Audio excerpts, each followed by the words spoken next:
you're leading right now. And you're absolutely right that it wasn't a simple protest. You all made goals, you had a plan, and you worked your plan. And you're still working your plan. Some adults don't know how to do that.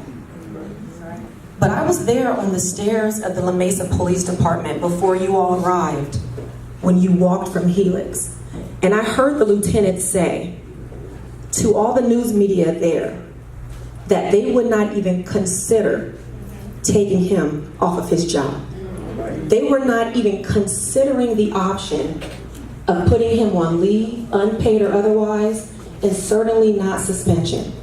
But because of your work, he is not working because he's unfit to interact with children, to interact with our kids. And that's because of your work. I'm humbled that you all have taken up the mantle. When Muhammad spoke, you talk about tears. He spoke at the press conference and he made the most impassioned plea I had ever heard for people to vote for me, to vote for Dave Myers. Faculty members at his school had never heard of us. They didn't even know that the incumbents, mine a manufactured one, had challengers, had opponents. These babies, I'm sorry, you guys are my babies. Y'all might be seniors and sophomores, but y'all my babies. They're looking at us, they're watching us, and they're teaching, they're leading right now in our communities. How can we not stand behind them? How can we not respect them? You are our equals, you are our counterparts in this, and we look to you. As we stand behind you, we stand with you. Know that every single person in this room stands with you. You are not alone, you will never be alone, and we're gonna be there every single step of the way. Now I wanna say something, because there was this one key fact that was missing.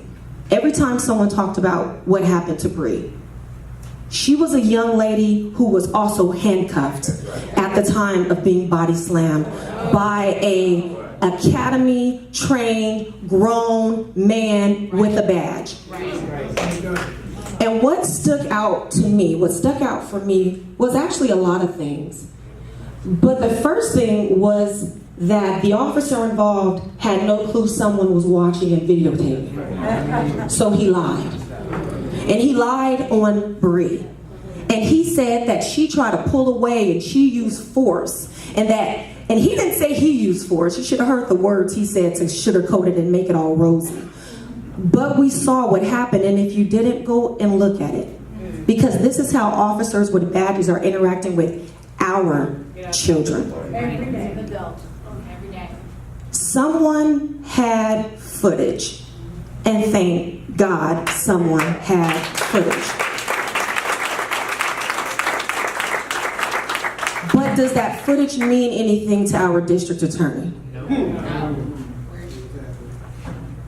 Where is she? And why is Bree wondering if she's going to be prosecuted? Why is Bree wondering if a case is going to be levied against her? That is a problem with our justice system, and we need to talk about it.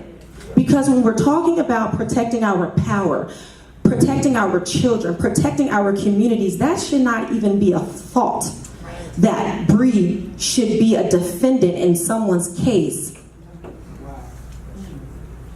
This is disturbing to me. This is how our children are being treated right now.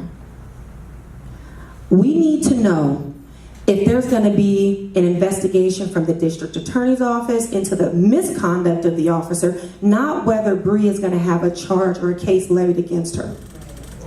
There's something else that stuck out to me. There was all this false information about Bree. She had every right to be on that campus. She was not suspended from campus. And let me tell you this, she's a 4.0 student. But every time our children have an incident, even when it's not their fault, let's talk about Trayvon Martin. They always seek to demonize our children. Right. I'm not gonna let it happen here. We saw it happen with Trayvon. We saw it happen with Mike Brown. We saw all this irrelevant information coming into play to say somehow it was deserved.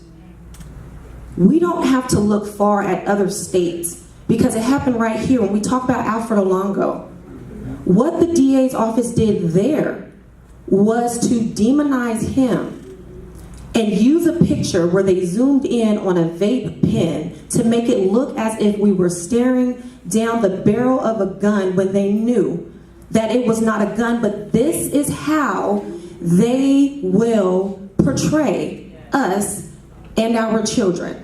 And we have to be careful about that. And we can't let that happen. And so when I hear you young people speak, and you talk about self-awareness, and you talk about defining yourselves, and knowing who you are, and having a voice, keep that.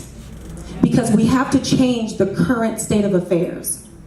In 2012, African Americans were 5.5% of our county's population, and yet 22.2% of our jail population. In 2015, we were 5.6% of the county's population and 23.6% of our county jail population.